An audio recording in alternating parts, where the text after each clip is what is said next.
Hi everybody, I'm Skip Elsheimer. Welcome to the AV Geeks Lunchtime Streaming Show, where we watch old 16mm films, and that was a home movie, Feinberg's.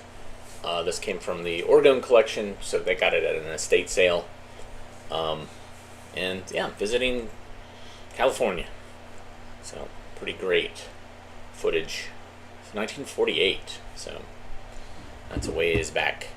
Let's learn about elephants. This one is missing the title, but since it has our good friend James Brill narrating, we know that it's probably Encyclopedia Britannica. Enjoy.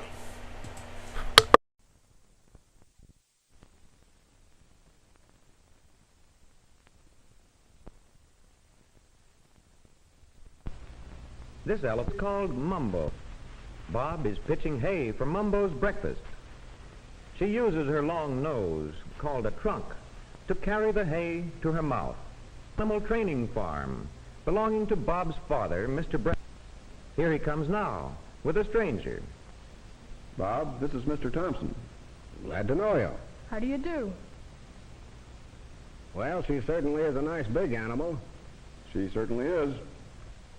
Like Mumbo, all elephants can hear very well, but their eyesight is not good.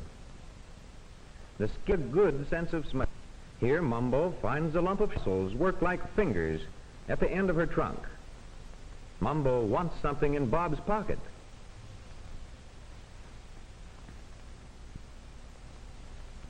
And here it is, another piece of... Mumbo's feet hold up 8,000 pounds. There are 5 toes on each front foot and 4 on each hind foot. Is a tuft of coarse black hair. Well, I like the looks of Mumbo. May I see how well she is trained? Yes, sir. Down, Mumbo. While Mumbo is showing her skill, a truck driver hurries up. My truck is off the road. Do you think you could help me out? I think Mumbo can push you out. Elephants are strong, and Mumbo has learned to use her strength to push or to pull. The truck is in the ditch alongside the road. It's really in a bad spot. Now Mr. Thompson will see how well Mumbo can push.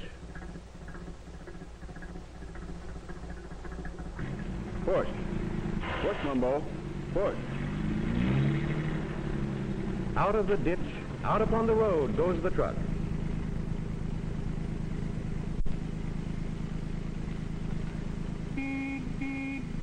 Well, I'll take the elephant. She is so well trained that I want you to train our 2 young elephants that just came over from India. Yes, that will be all right. I'll bring them when I come to take Mumbo. Today, Mumbo has wandered down to the pond. She is using her trunk to give herself a shower bath.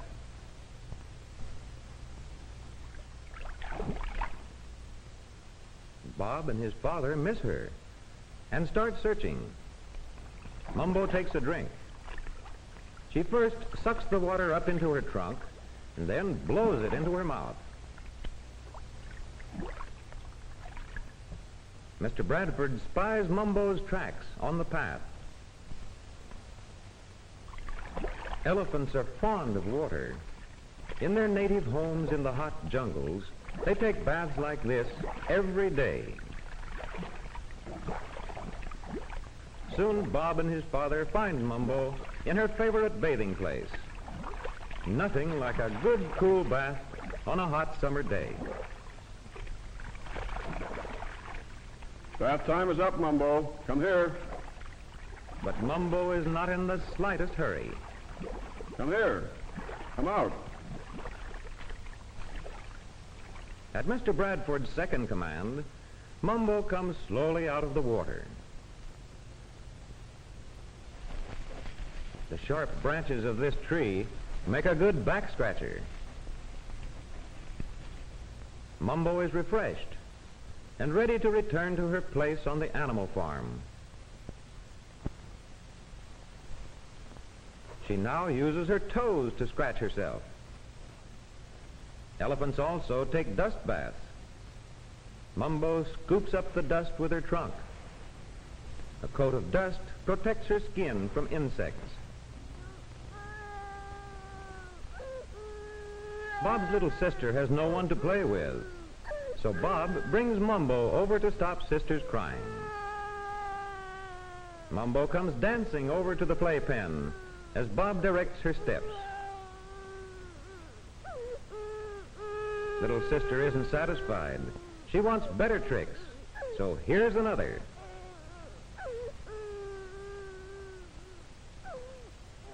Now Mumbo sits up just like a trained dog. She holds her head and her trunk gracefully. Well, how is this? Bob's little sister can have a circus in her own backyard. Now what's Bob trying to do? Why, he wants to get right up on Mumbo's back, and she boosts him with her trunk. Bob often does this, and then he rewards Mumbo with a lump of sugar. Sister is really interested now. The elephant lowers her head to let Bob slide down easily.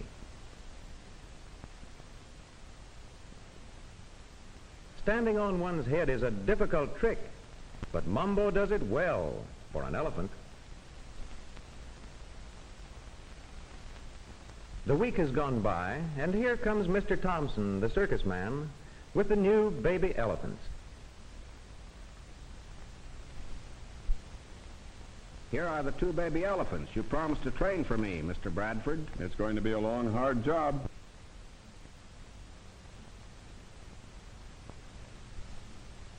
As Mr. Thompson leads the young elephants to their new quarters, Mr. Bradford thinks proudly how well Mumbo will perform in the circus. This is Bob's first chance to work training baby elephants. He is already getting acquainted with the new arrivals. Sugar is usually a great help, but it makes these elephants almost too anxious to be friendly.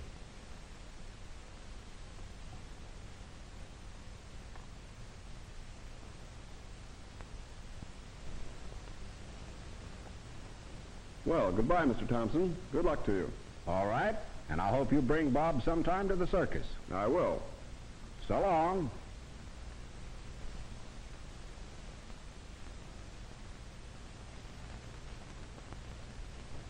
May I help you train them, Dad? Yes, Bob.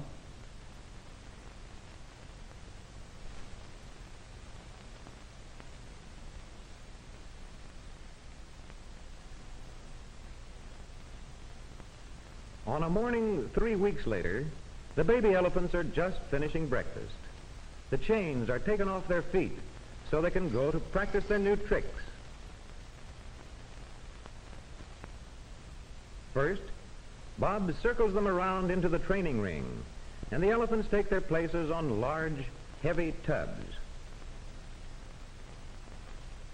This is a part of a new trick. Front feet up.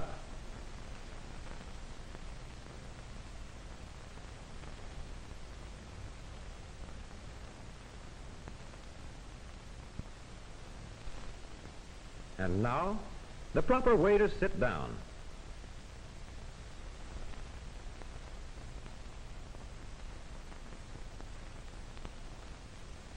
That's all for this trick.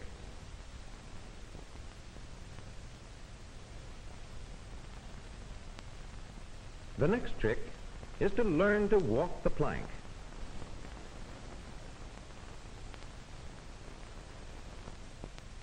This is one of the hardest tricks to teach an elephant. With his clubbed, awkward feet, an elephant has to balance carefully when learning to turn around on the plank.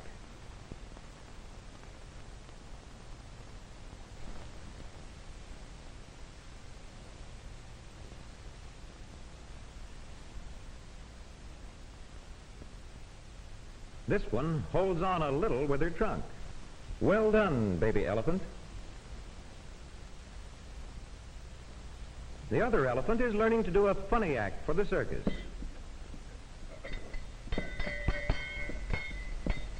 First, she rings a dinner bell, and Bob brings on a tablecloth. Away it goes. Now Bob brings on a plate. Away it goes, too. But when he puts bread on the plate, well, that's different. At least until the bread is gone.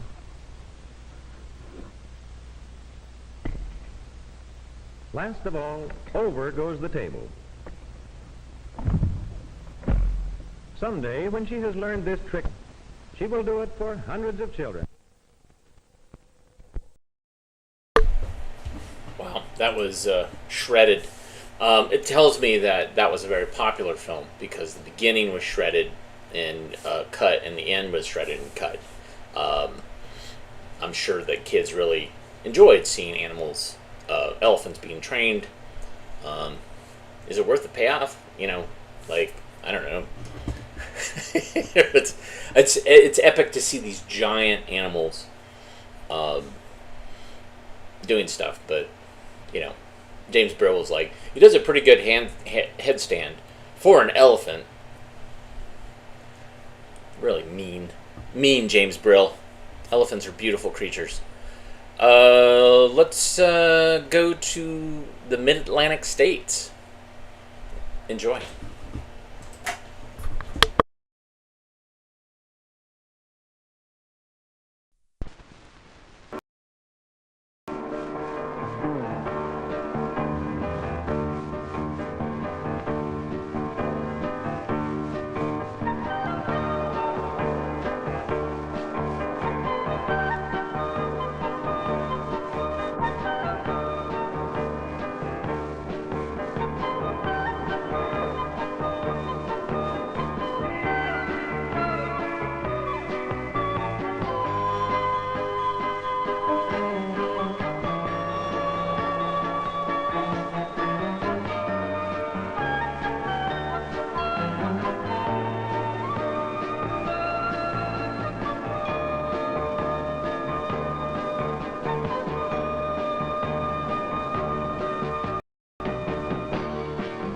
The cities are big, and the people are on the move.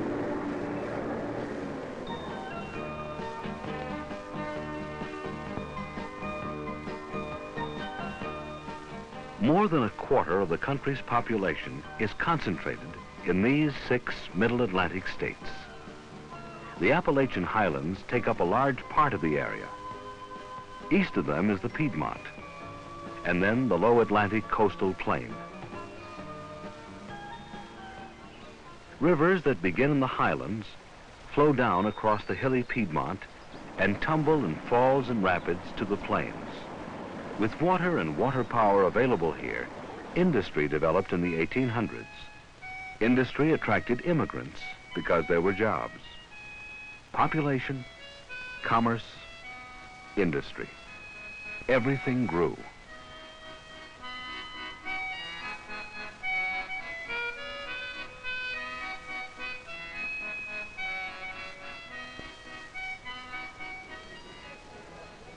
People are the Middle Atlantic state's greatest resource.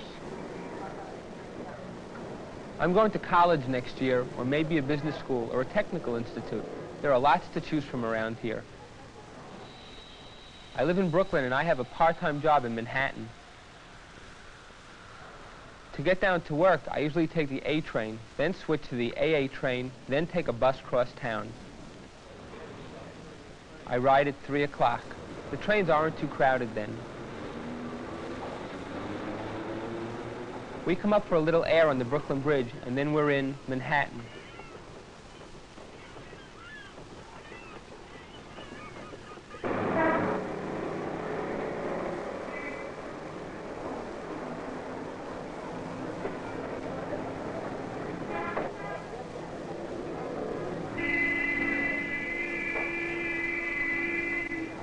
I work in a big department store, in the food section.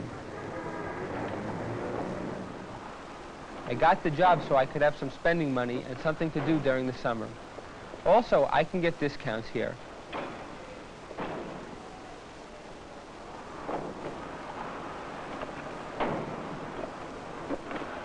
I work inside the store most of the time, but the store's great. They handle merchandise from everywhere. Swedish glassware, and cameras from Japan, and bicycles from Chicago, and furniture from North Carolina. You know, even sports coats from Manhattan, and appliances from New Jersey and Pennsylvania. Yeah, it's a good job. The most active manufacturing area of the country is here in the Middle Atlantic states. My position here is to govern and regulate the manufacture of all the structures that go into the final assembly of the Royal Car Division here in Philadelphia. We manufacture railway car equipment, commuter service, and mainline equipment. Construction of the railroad car starts with the fabrication of parts. Getting the steel, of course, is the first step. We get stainless steel from Pittsburgh.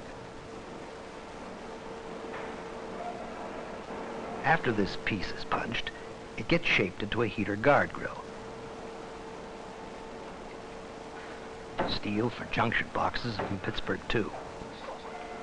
This wire is from Rhode Island. I'd say 10 to 12 months after we get an order, we can have cars ready for shipping. Yes, we live here in Philadelphia, and I've been employed 39 years in the railway division. A Philadelphian goes 3 or 4 places for the weekend. We like the New Jersey shore, down at the resorts, Atlantic City. Coney Island? Well, we might take it in if we go to New York, but it's too crowded for me. Too many people. But it takes people, millions of people, to run the great number of industries in the Middle Atlantic states. In New York City, thousands of people work in printing and publishing. About 1/4 of the books published in the United States come from here. Chemical processing is a major industry in the Middle Atlantic states, too. Paints are part of it. So are pills. These printed circuits will go into television sets.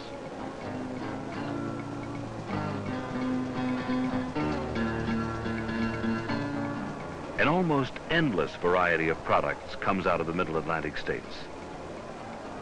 Flash cubes and cameras and photographic equipment. Marbles and other toys. Typewriters and adding machines and all kinds of office equipment. Many of the products manufactured in the Middle Atlantic states are made of steel. Steel is one of the region's most important products. 1/4 of America's steel comes from the mills of Pittsburgh.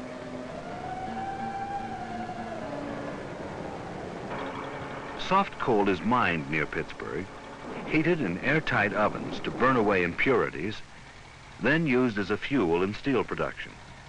Coal in that form is called coke. Coal deposits lie under 2/3 of West Virginia. Oil deposits in northwest Pennsylvania are the basis of a refining industry. This molten glass was once a bit of the sandy soil of West Virginia. West Virginia's industries are mainly based on its mineral resources. Much of the land is not suited for farming. Farming is better in the Atlantic coastal plain, where the ground is more level and less rocky. I've been growing tomatoes here in New Jersey, about 50 years. We grow tomatoes, eggplants, peppers, asparagus, corn, that is the horse corn. We used to grow sweet potatoes, but don't anymore. Squash.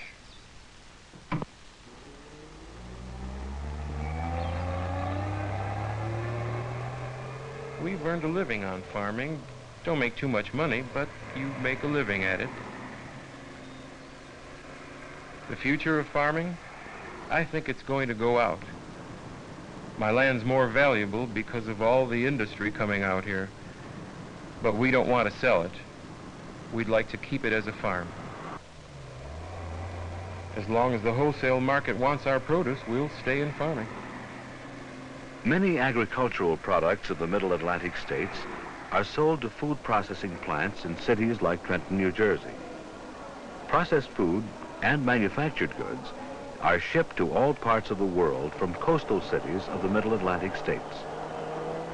These cities are gateways for goods going out of the country and coming into it. River routes and rail routes, sea routes and land routes, they all interweave in the Middle Atlantic states. The Lincoln Tunnel takes traffic under the Hudson River from Weehawken, New Jersey, into Midtown, New York. I live in East Orange, New Jersey, 17 miles away. Public transportation's a little difficult for me. I have to drive in every day. In September, it will be 11 years that I've been doing this work. Most of the trucks are coming in to make deliveries, but some are coming through to the New England states. Quite a few of our patrons are familiar, even the passenger cars. I know quite a few of the bus drivers by name because they're pretty friendly guys.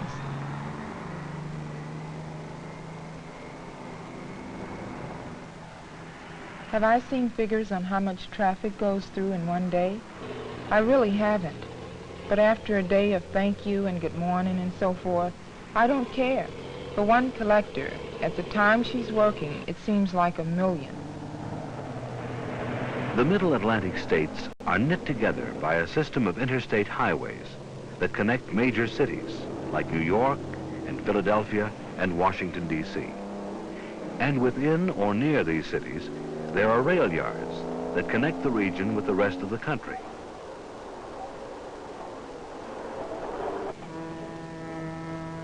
Trains. We take them apart and put them together here.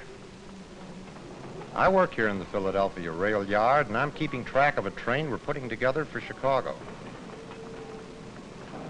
This is a hopper car. Hopper cars carry West Virginia coal, sand, loads you can dump.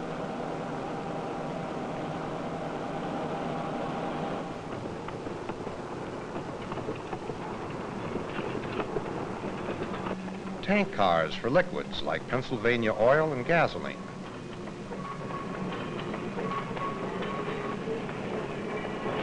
Couldn't switch without the switchman.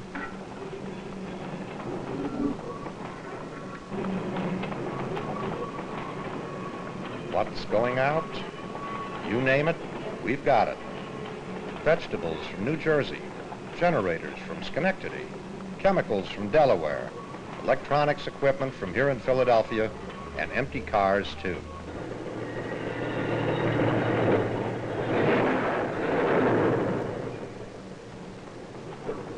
Carmen connect all the air brake lines between the cars.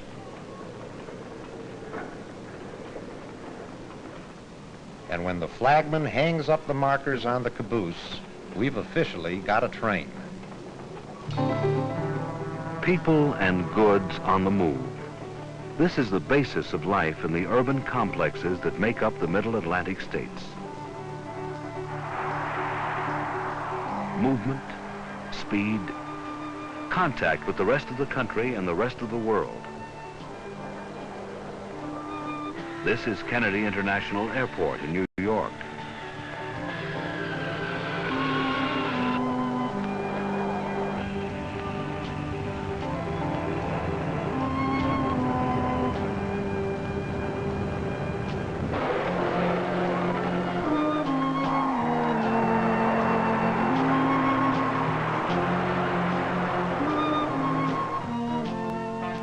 Bridges and tunnels connect cities and states.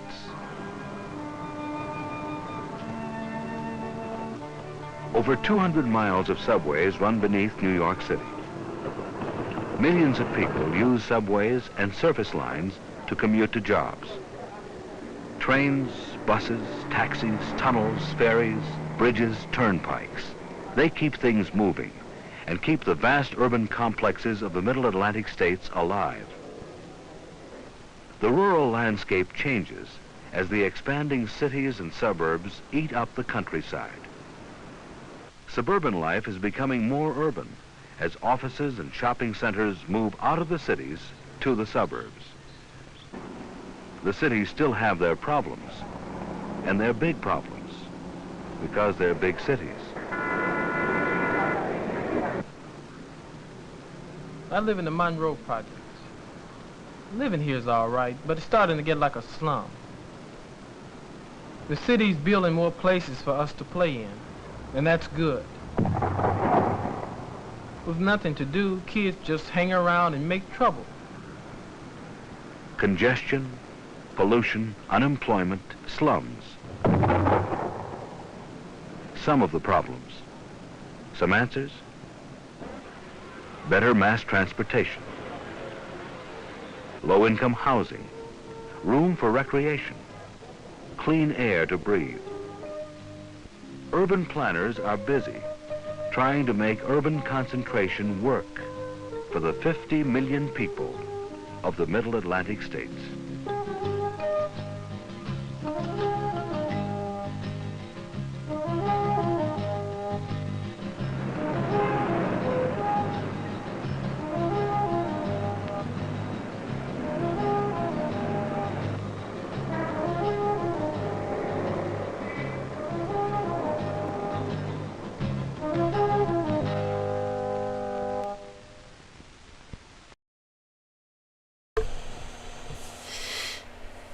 Pretty great.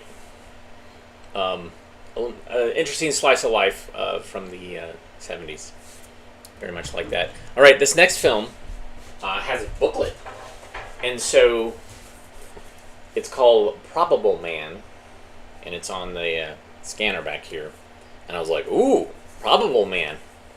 And it's made by Davidson Films, who made Weird Number, which I personally love. But this could go either way.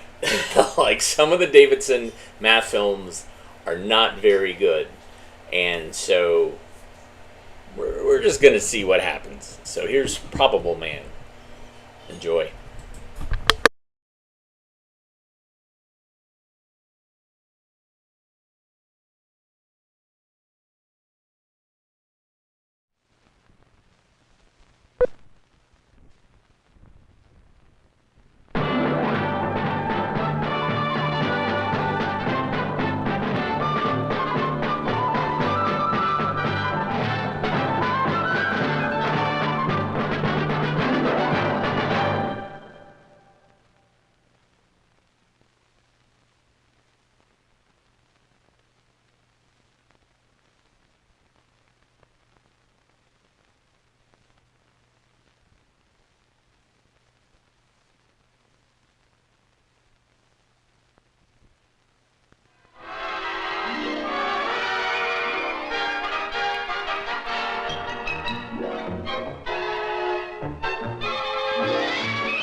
As our story opens, Lester Nowin, a part-time news reporter on a local radio station, is on his way to cover a developing news story.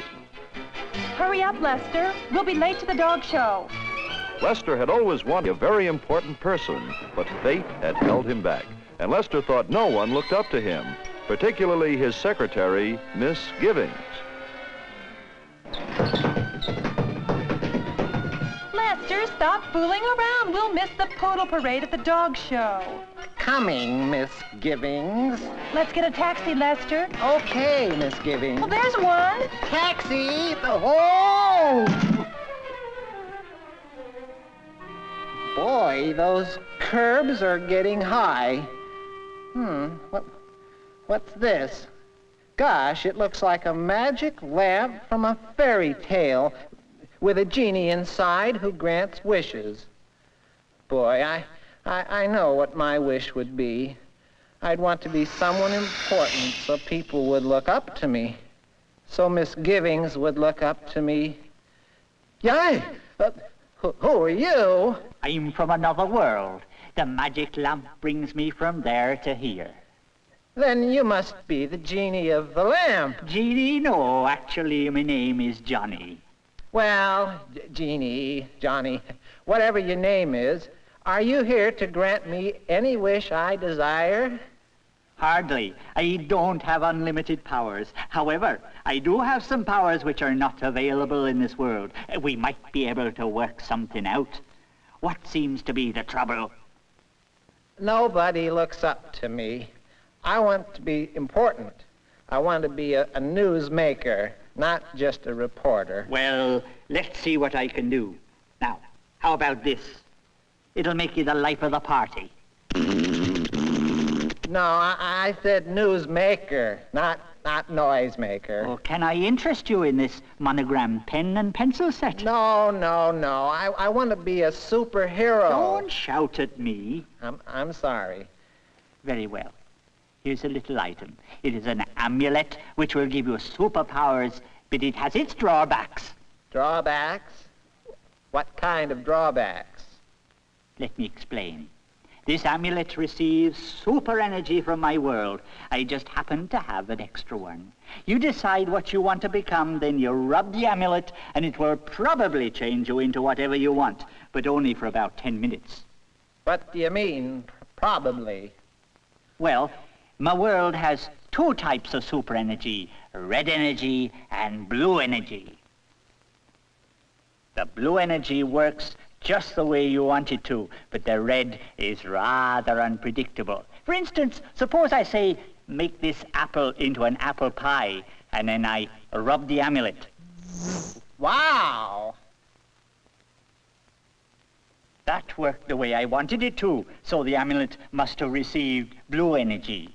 On the other hand, if the amulet were receiving red energy, there's no telling what might happen. Let's try it and see if it receives red or blue energy this time.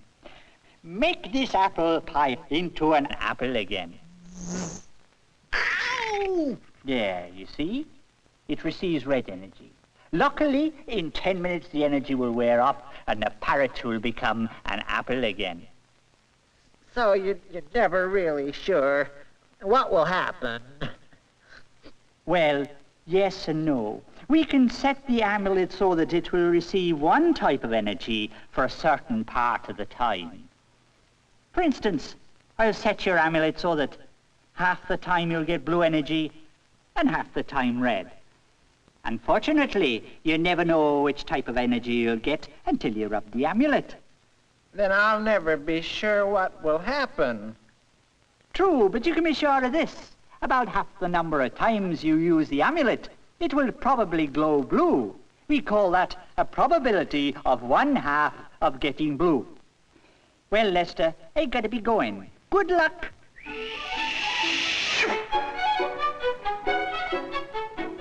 Lester, come on, we're late. Coming, misgivings.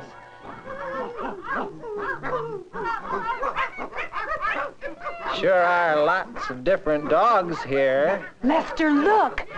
That big Siberian Puma Hound is threatening that little toy Timerasian. But, oh dear, misgivings could get hurt. I'd better try and help her. Please, make me a superhero. Why, it's Blue. I'm a superhero. I'm Probable Man. There. Now there's nothing to fear. Oh, thank you. What a story I've got for Lester. But where is Lester? I'm Lester. What? You're Lester? Yes. You see, when I fell down that manhole, I met a genie who gave me an amulet. Now I can become super, but not all of the time. Why not? The amulet only works right about half the time, and the effect only lasts for 10 minutes. In fact, I should be changing back to Lester about now. I only have a probability of 1/2 of becoming super, so I call myself Probable Man. And so Lester had become a superhero, or at least a part-time one. For just as Johnny had said, on about half the occasions he used the amulet, it turned blue. The other half, it glowed red and, And so, this evening, everyone is wondering about the mysterious Probable Man who seems to answer calls for help only about half the occasions he is called.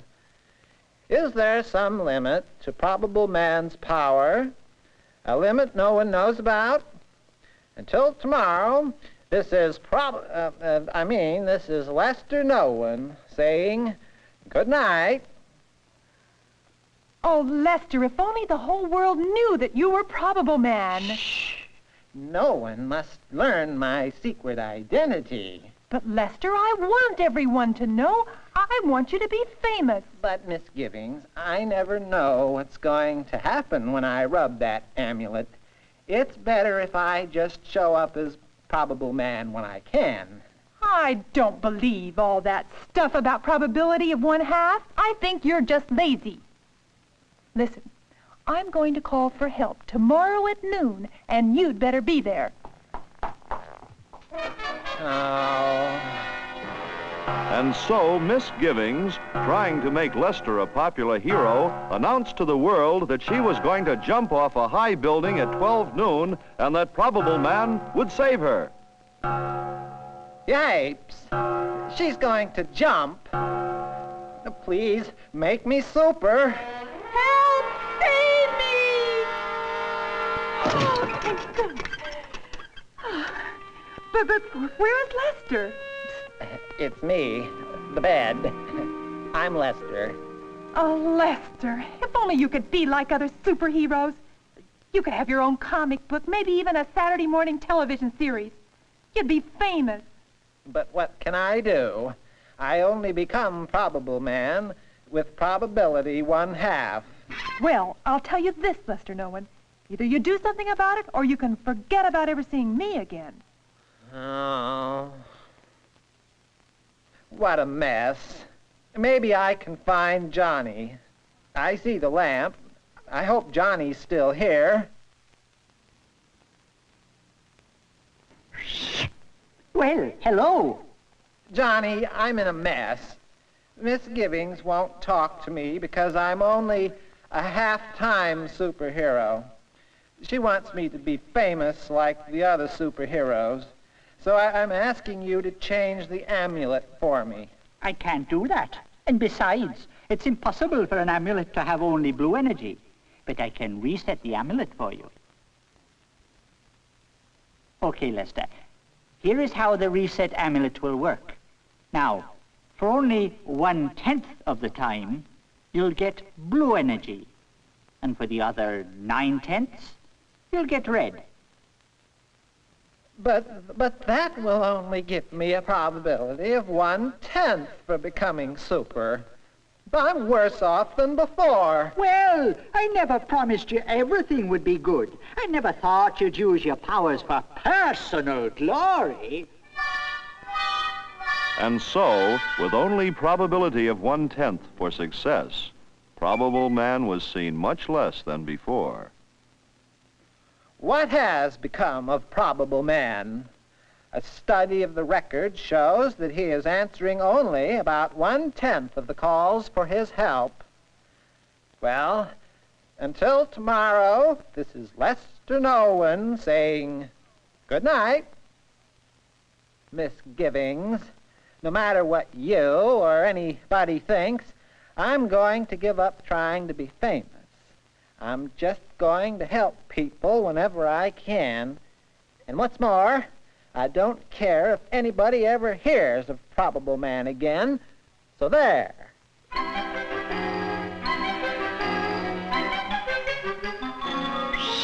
Well, Lester, what now? I just wanted to tell you, I don't care about being famous anymore.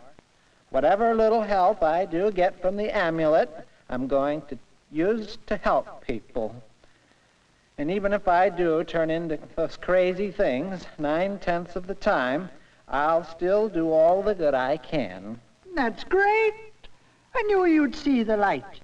And as a reward for your new attitude, I'll readjust your amulet one more time. Now, your amulet will receive blue energy about 4/5 of the time. Why, that means I'll probably become Probable Man 4 out of 5 times, or 8 out of 10 times. Gee, Johnny, thanks for everything. Goodbye. So long, Johnny. And so Lester became one of the hard-working superheroes who toil selflessly for justice, truth, and just plain goodness, while keeping his true identity a secret. And so, Probable Man saved the ship from sinking. This is Lester Nolan saying good night. Of course, every now and then... After all, probability 4/5 doesn't mean every time, you know.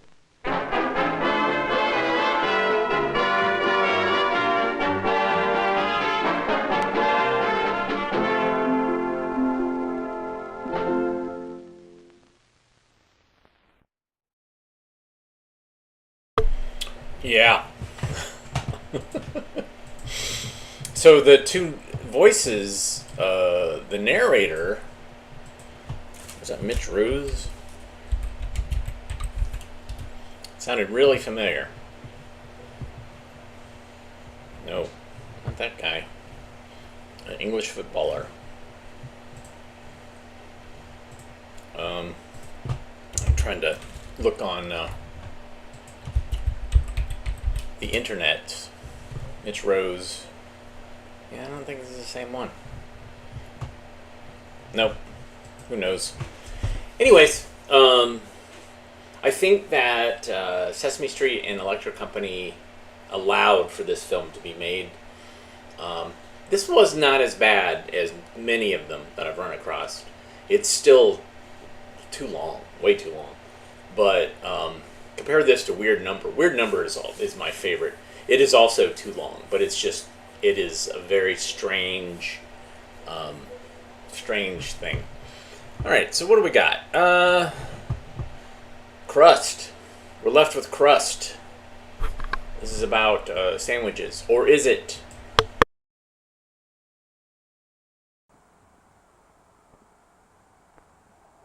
And that it is constantly changing. Most of the changes occur so slowly that they cannot be seen in a man's lifetime. Yet we can read the story of these changes in the rocks that form the Earth's crust. We can learn how land masses are pushed up from the floor of the sea, how a plain becomes a mountain range, and how the Earth is worn away. This is a story of our changing Earth.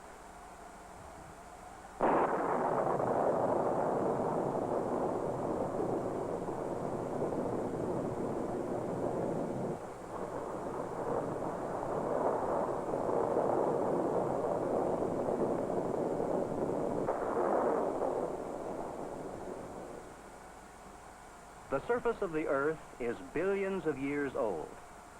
It was not always solid as we think of it today. It is believed that the Earth was hot, molten rock when it was first formed.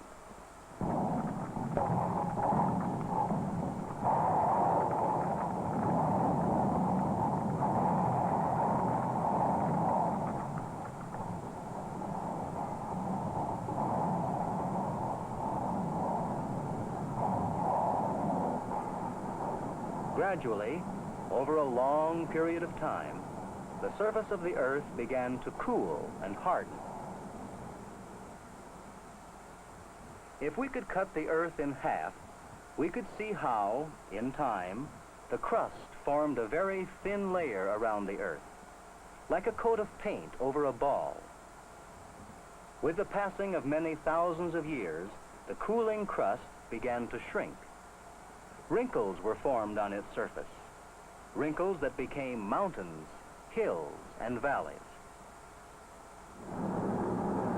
As the crust continued to cool, steam and other gases escaped through cracks and formed the atmosphere. Gradually, the steam cooled and condensed into tiny drops of water, which became heavier and heavier until they fell as rain.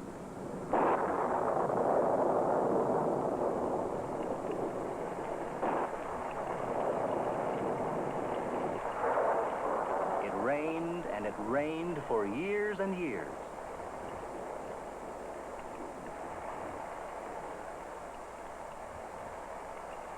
Low places on the crust were filled in with water, forming the oceans, lakes, and seas. Today, nearly 3/4 of the Earth's crust is covered by water. The core, or center of the Earth, is believed to be metallic. Surrounding this is a layer called the mantle. Above the mantle is the crust, a thin, hard shell covering the entire Earth.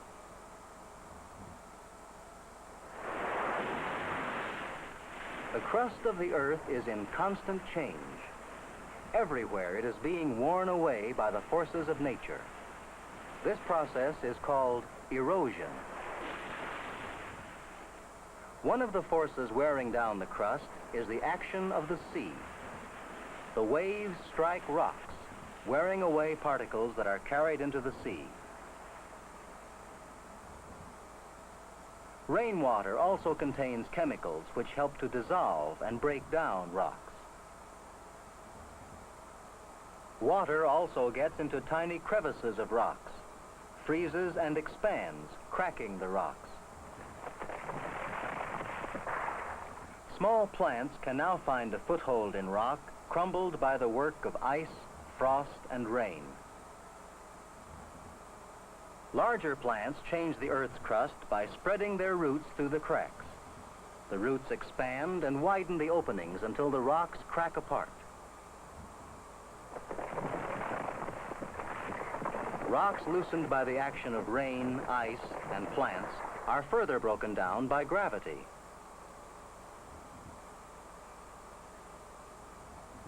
It takes a long, long time.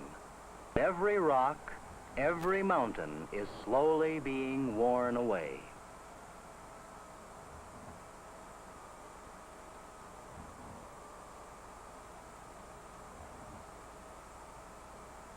In some regions, moving rivers of ice called glaciers grind and crush solid rock into loose particles and carry them to other areas.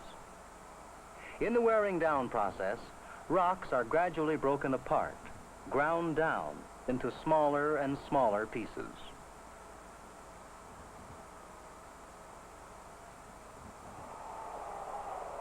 Wind changes the Earth's crust by picking up tiny bits of sand and gravel, using them as grinding tools to cut away rocks. Softer parts of the rock are worn away first, leaving strange shapes like these.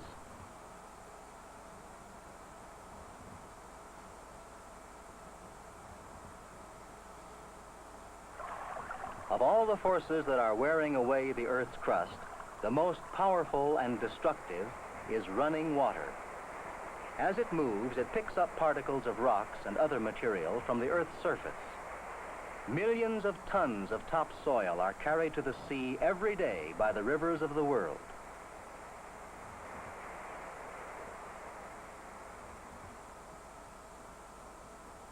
How does a mountain wear away? Let's find out. The shape of a mountain often reveals its age. The jagged and irregular peaks here indicate a young mountain. Over a long period of time, air, wind, rain, and ice wear down the peaks and smooth off the surface. This is the shape of a mature mountain. In old age, the mountain is reduced to nearly the level of the surrounding flat land.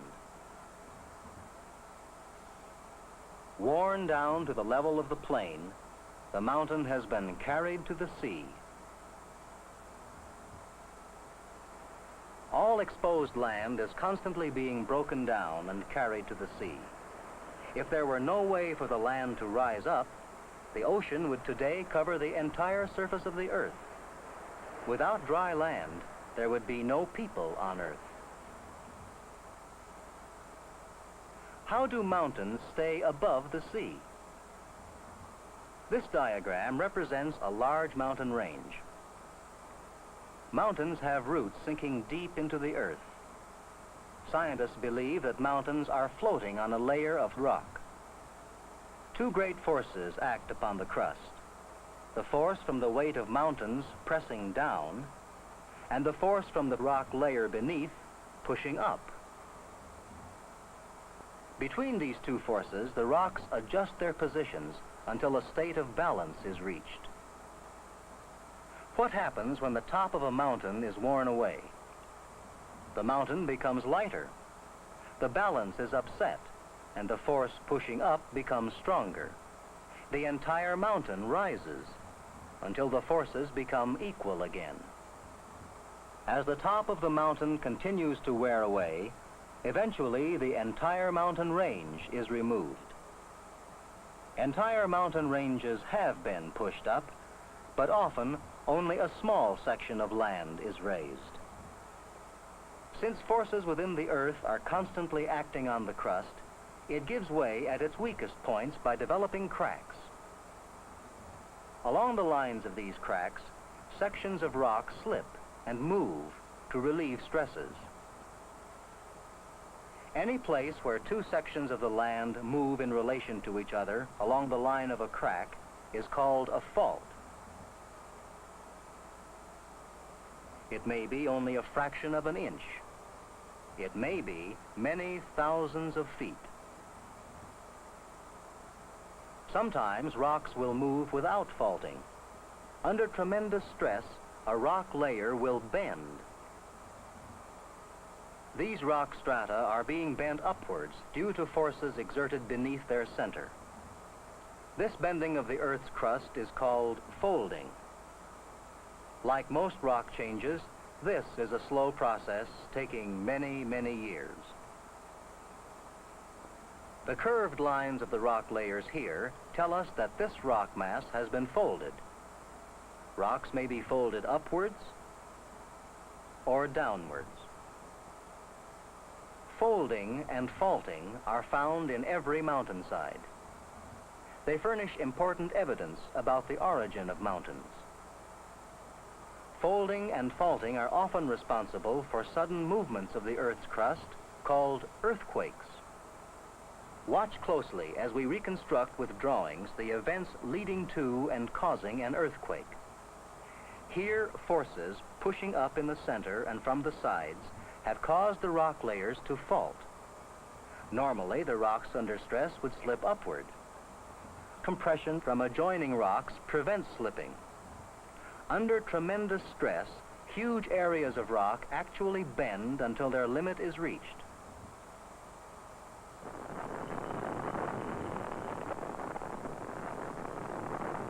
Then the rocks snap into their new positions.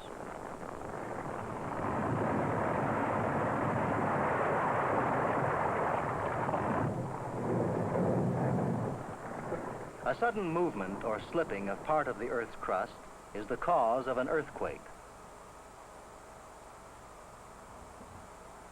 In this way, more land is pushed up, exposing fresh rock.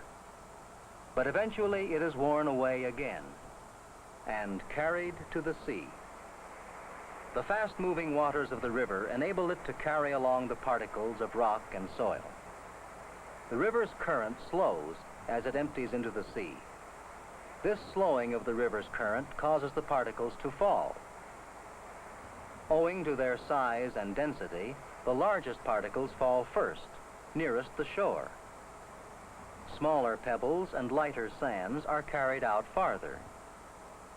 The finest sand and tiny clay particles travel out much farther. When these fragments of mud, sand, and clay fall to the bottom of the sea, they are called sediments. As the river continues to drop its load, layer upon layer is built up.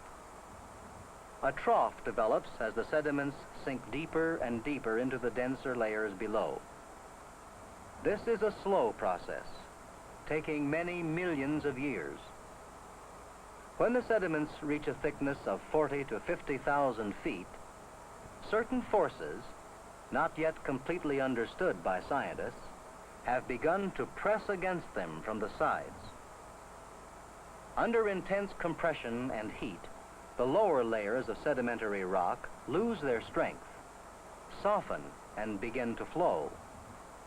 The upper layers, remaining hard, fold and fault. As the entire area is uplifted over a long period of time, a mountain range is developed. A mountain range and a broad plateau now stand where there was once a shallow sea. Within the mountain range, changes are still taking place. Pockets in the Earth's crust are now formed by hot molten rock called magma. Slowly the magma works its way up to the surface. The magma usually cools as it nears the top of the crust. Sometimes the magma forces its way up and through the top of the crust. Hot magma, gases, and shattered rocks are forced out. Magma flowing out upon the Earth's surface is called lava. The lava, rock, and ashes shot out of the opening soon cool. A layer of rock is formed, then a layer of ash. As the eruptions continue, layer after layer pile up until a mound is formed. Such a mound or mountain is called a volcano.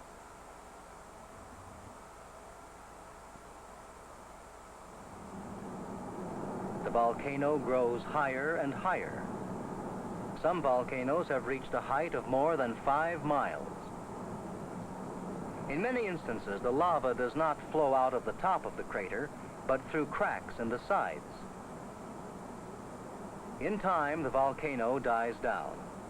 The lava in the center hardens, and sooner or later, like all mountains, it will be worn away by the air, wind, and water. We are sure of 2 things about our Earth: that it is very old, and that it is constantly changing. Most of the changes occur so slowly that they cannot be seen in a man's lifetime. Yet we can read the story of these changes in the rocks that form the Earth's crust. We can learn how land masses are pushed up from the floor of the sea, how a plain becomes a mountain range, and how the Earth is worn away. This is a story of our changing Earth.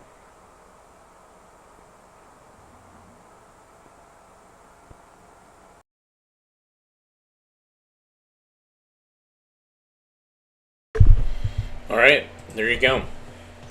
Our changing Earth, the crust. Thank you, Encyclopedia Britannica. Thanks for joining us today and this week. So next week, I'm not going to be live. There might be a chance, but mostly what we're going to do is going to be carrying films and shelves off-site. We're going to do a big push, and so I promised that I would help and not sit around and show films to you, but I'll pre-record shows for you, and I will hopefully periodically show you videos of what we're doing, so you get a sense of how much stuff is being moved. It's literally tens of thousands of films are being moved, probably closer to 20,000, 15, 20,000. I don't know. I don't have an exact number, but yeah, there's going to be a lot of going back and forth. So I will see you, kinda. But everybody have a great weekend. If you like what you saw, hit the thumbs up, hit the like button, subscribe. You can support us financially with the super thanks button, or go to ko-fi.com/avgeeks, which is right there, or patreon.com/avgeeks. Those are great ways to support us.